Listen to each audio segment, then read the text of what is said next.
Totalement différent.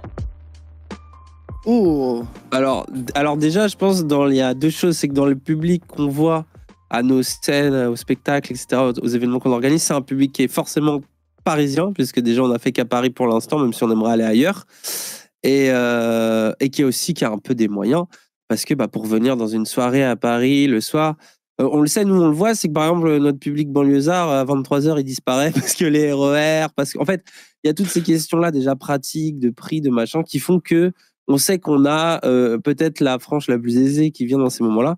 Mais Aisée même celle-là, ou étudiante, voilà. Mais même celle-là, elle est déjà d'une diversité, je trouve, assez intéressante. Et je pense que là où notre public est à notre image, c'est qu'il est extrêmement divers, que ce soit en termes de classe sociale, même de couleur de peau, d'intérêt, parce qu'on va avoir des gens un peu gaming, ou alors des gens qui sont dans l'art, un peu modeux. On va vraiment avoir des gens, mais le point commun, je pense, qui nous unit, c'est qu'on est souvent un public qui, je pense, est à notre image, c'est pluriel, qui s'intéresse à plusieurs choses en même temps, qui a des identités peut-être un peu paradoxales, ou un rapport à la marginalité. Et c'est pour ça qu'on va se retrouver avec des gens qui vont à chaque fois être très différents, mais qui ont pour point commun d'aimer plein de trucs différents, justement.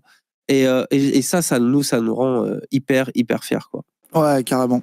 Moi, justement, je trouve que ce qui est intéressant et inédit dans notre communauté, c'est qu'on a réuni des gens de qui on a dit, toute ma vie, on m'a dit, et même les gens de gauche disaient c'était impossible de les réunir, tu vois.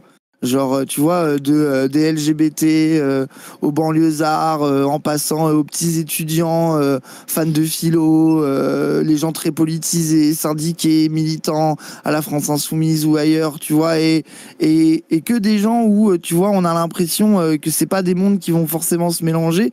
Mais en fait, là où t'as raison, Dany, que ce qui les réunit, c'est la curiosité. Ce qui les réunit, c'est de pas se laisser enfermer dans ce dans quoi on voudrait les enfermer, tu vois, et de savoir s'intéresser aussi, tu vois, la passion de l'altérité aussi, je pense, tu vois, la passion de découvrir l'autre, la passion de ne pas rester dans ta zone de, et l'envie de ne pas rester dans ta zone de confort, forcément, d'être un peu bousculé dans tes convictions, mais qu'elles soient politiques, mais qu'elles soient aussi intimes, parce que nous on parle aussi beaucoup, tu vois, à travers la philo ou quoi, on parle beaucoup de questions intimes, de tout, tu vois, mais de genre, même culturel, etc. Et en fait, il y a une vraie diversité et un vrai point commun qui est que t'as envie de voir ailleurs, t'as envie de découvrir des trucs, t'as envie de te passionner, t'as envie de, tu vois, et c'est ça, la vraie fierté, c'est ça, quoi. Et surtout, au-delà de la diversité, vraiment, à chaque fois, j'ai l'impression que c'est les marginaux de leur milieu. Par exemple, on va avoir l'insoumis fan d'Ouria, qui du coup vient nous dire c'est difficile à défendre devant mes potes. On va avoir le banlieusard qui a une identité queer et qui vient en mode moi ça résonne en moi le discours que vous avez sur la difficulté du coming out, par exemple.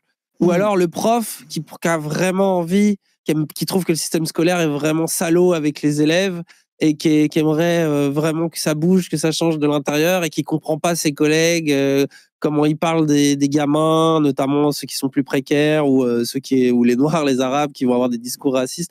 En fait, ça qui est marrant, c'est que j'ai l'impression qu'on attire des marges et qui du coup ne souhaitent que se rencontrer, ou qu'on des centres d'intérêt pluriels, quoi. Mais ça nous rend hyper fiers, parce que je pense que de toute façon c'est ce qu'on est. Tu viens sur nos streams, si t'as un seul intérêt, genre si t'aimes que la politique, il y a vraiment des meilleurs streams que les nôtres. Mais si t'as envie que d'un coup ça parte dans un tunnel sur le cinéma, puis qu'après ça revient un peu en mode humour, après ça part, on va parler de BD, la politique, machin. Je pense que c'est ça aussi, c'est ce côté où on n'arrête pas de passer d'un sujet à l'autre. Et c'est ça qui nous apporte cette diversité-là. Moi, souvent, je dis qu'on n'a pas genre un public, mais qu'on a des publics. Et que c'est pour ça qu'on a du monde par rapport à d'autres, peut-être. Ouais, j'aime bien ta réponse, ça me va. Vous reprochez à Usul